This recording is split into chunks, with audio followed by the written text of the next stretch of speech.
Сәлем, менің құрметті көрермендерім, YouTube каналыма қош келдіңіздер. Каналыма тіркеліп қойды ұмытпаңыздар. Бүгін сіздермен дрожжсыз тез ғана дайындалатын пышный пирожкидің рецептімен бөлісемін. Ең алдымен қамыр үшін кефир аламыз. Мен холодильниктен алдым. Қант салдым, тұз, жұмыртқа және 2 ас қасық толтырып, сметана салдым 20%. Енді осыны жақсылап бір араластырғаннан кейін, осының үстіне ас содасы мен разрыхительді саламыз. Содан кейін ұнымызды салып қамыр илейміз. Мен бүкіл осы пирожкидің жаңағы қамырына, начинкасына қосатын заттардың граммдарының бәрін описаниеге жазып кетемін. Ол осы видеоның тақырыбының астында тұрады. Еще деген батырманы басу керек болады.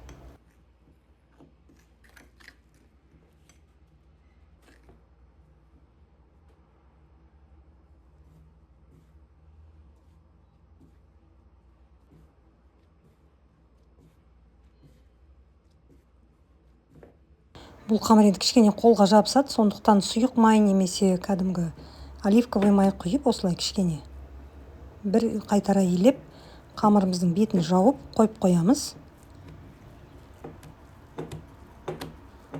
Бұл қамырымыз кішкене жаңағы тыңғанша начинкасын дайындай береміз.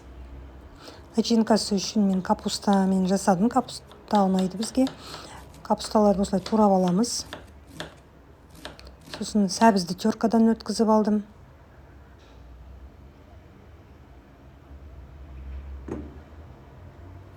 Енді осыны сұйық майда қуырамыз.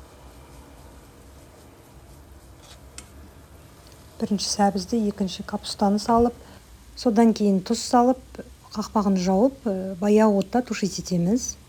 Тек дайын болғанға қарай қара бұрыш пен қызыл бұрышты дәміне қарай себеміз соңында. Сонымен біздің начинкамыз дайын болады.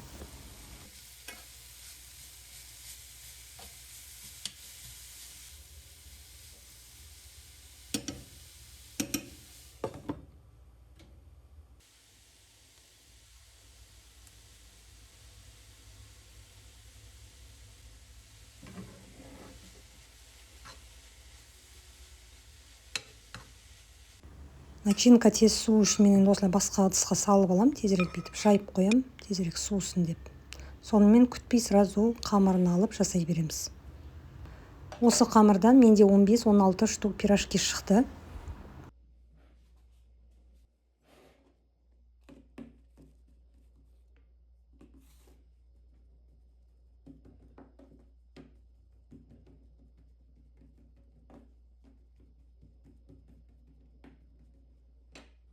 Менің өзіме қамыры жұқалау, бірақ начинкасының көп болғанын ұнайды, сондықтан начинканы аямай салдым мен көп етіп.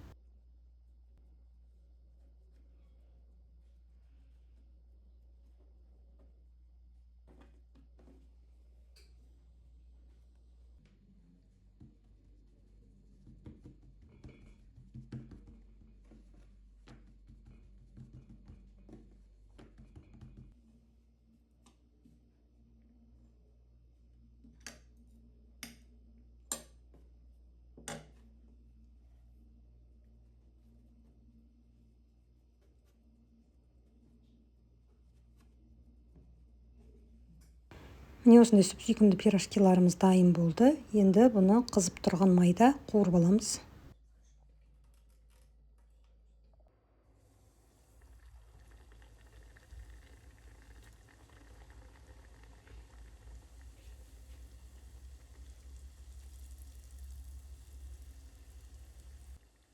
Құрамында дрожжи болмаса да өте пышный болып көтерілді, прям жұмсақ болды.